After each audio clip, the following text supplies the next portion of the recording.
Top 10 Challenges Faced by Women Leaders in STEM. I'm Stephanie Slocum, founder of Engineers Rising LLC, and I'm on a mission to normalize women and non-binary individuals in STEM leadership. The 10 challenges I am about to share with you come from case study interviews I conducted in late 2021 and 2022. I interviewed more than 100 women and non-binary emerging and current leaders, as well as male allies committed to gender equity. I wanted to answer the question, what were those individuals doing to become successful and earn those leadership roles? And what are organizations doing to support emerging and current leaders? The resulting report from this research maps the trends of what individual skill sets and mindsets it takes to rise into leadership, as well as what organizations can and are doing to support women and non-binary emerging and rising leaders in their organizations. You can get a free copy of the entire white paper by clicking the link in the video description. As part of the study, I asked questions about the biggest challenges women and non-binary leaders face, and I'll be sharing the top 10 with you now. Number 1, unconscious bias. Unconscious bias is a stereotype. Our brains make snap judgments about people when we meet them, and we instantly decide if that person is like us. That decision that we're often not aware of directly impacts how we act towards them. And these can include positive and negative stereotypes. Some of them are about gender. For example, women are good caretakers, or women aren't good at math, or men are good at problem solving. They can also be related to race, age, or other identities, such as that old person at work isn't going to pick up that software as quickly, or a parent isn't as committed to work as a non-parent, or that woman on the construction site doesn't seem like she belongs there. In STEM, this can also show up in an office environment, as women and non-binary individuals are more often asked to do non-promotable tasks, such as taking notes in meetings. It can also show up as who is interrupted more at work and whose ideas are more likely to be given weight and incorporated than others. The second challenge is workplace flexibility. Some STEM organizations have policies such as parental leave or work from home policies in place, but many others still lag behind. And even when policies are in place, often there is still a stigma associated with using those policies. The stigma generally relates to the idea that someone who uses workplace flexibility benefits isn't as committed to work as others. And so for leave and work from home policies to be effective in fixing the retention problems that plague women and non-binary individuals within the STEM fields, there can't be a stigma attached to taking them, as there is in many workplace environments. To reduce the stigma, the biggest thing that current leaders can do is normalize taking flexibility benefits and decouple that from your productivity at work. And that brings us to the third challenge, which is hustle culture, which I also call butts in seats mentality.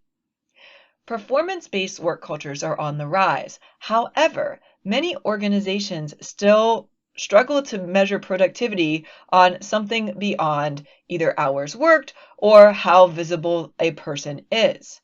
And that's regardless of the fact that there is well-documented research showing that working more hours does not equate to more productivity. The people I interviewed in the case study expressed some frustration that as they were coming up in their own leadership journey, they encountered many people above them who had an attitude of, I had to pay my dues by working crazy hours, so you do too.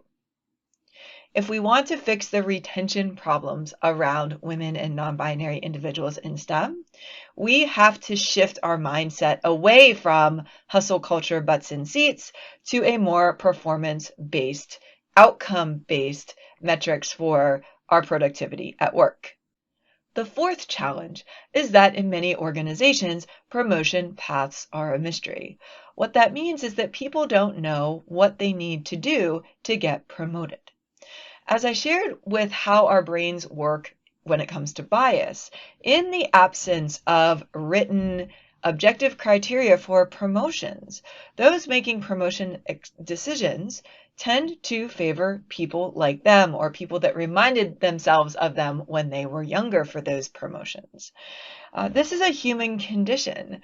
We all have that bias in favor of people who are like us and a bias against people who are not like us. The challenge is to mitigate this in the promotion process by writing down that criteria and making it transparent throughout the organization. The fifth challenge is a lack of mentorship and sponsorship of women. When we talked to the interviewees that had the most rapid rise into leadership within their organizations, a common trend emerged. They tended to have a very high-level mentor or sponsor within their organization.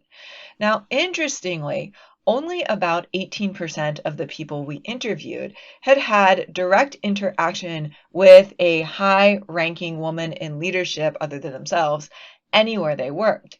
And so most of those mentors and sponsors from the folks that had had a rapid leadership rise tended to be existing male leaders.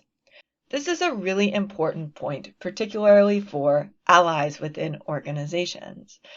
Mentorship and sponsorship for women is not going to be solved by women and non-binary individuals alone.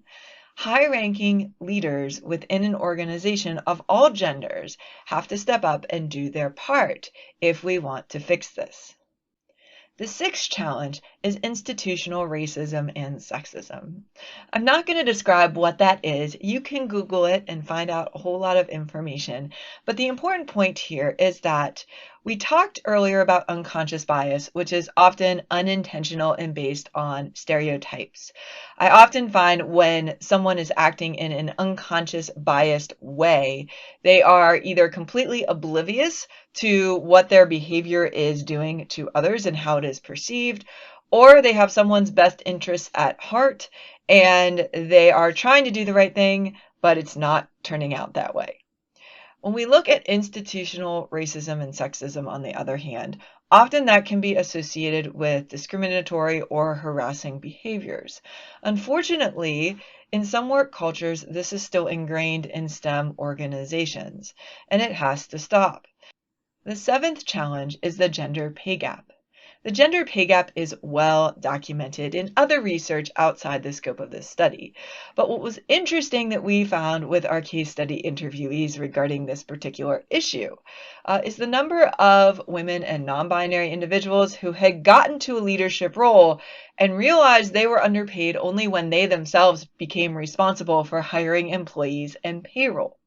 Now, the good news from our interview standpoint is that as soon as they brought this up to other leadership, most of the time this was taken care of immediately.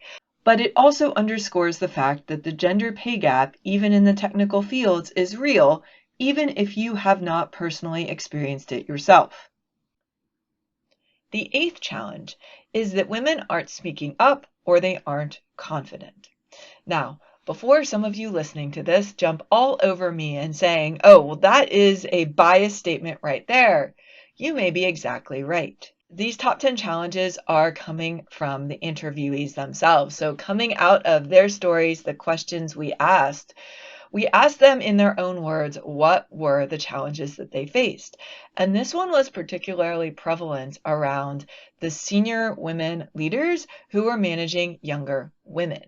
They would share that they have been trying to mentor their younger women on speaking up and acting more confident at work.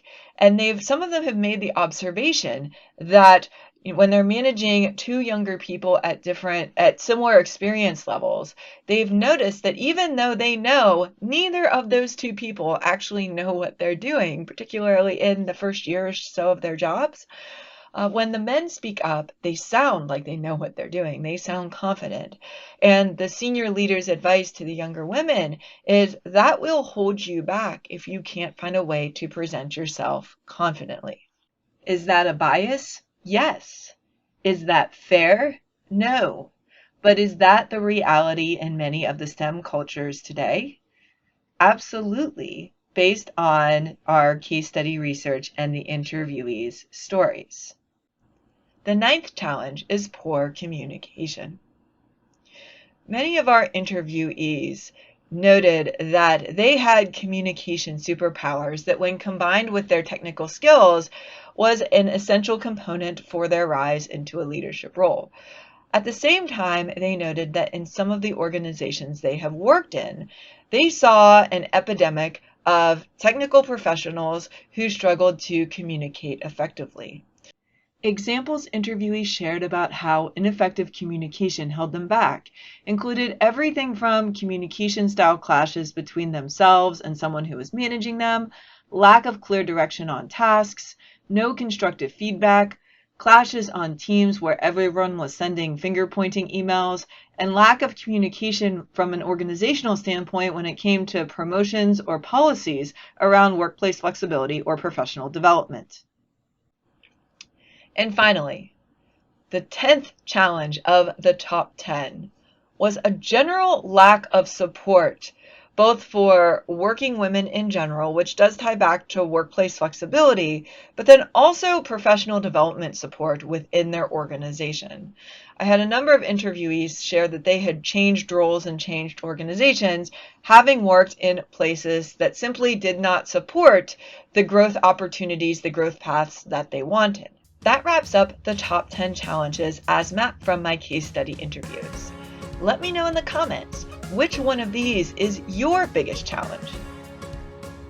And if you want the full report, which includes more information on how to solve these challenges for strategies for individuals, allies, and organizations committed to gender equity, I invite you to download my free white paper on the She Leads STEM 100 Leaders project by clicking the link in the video description.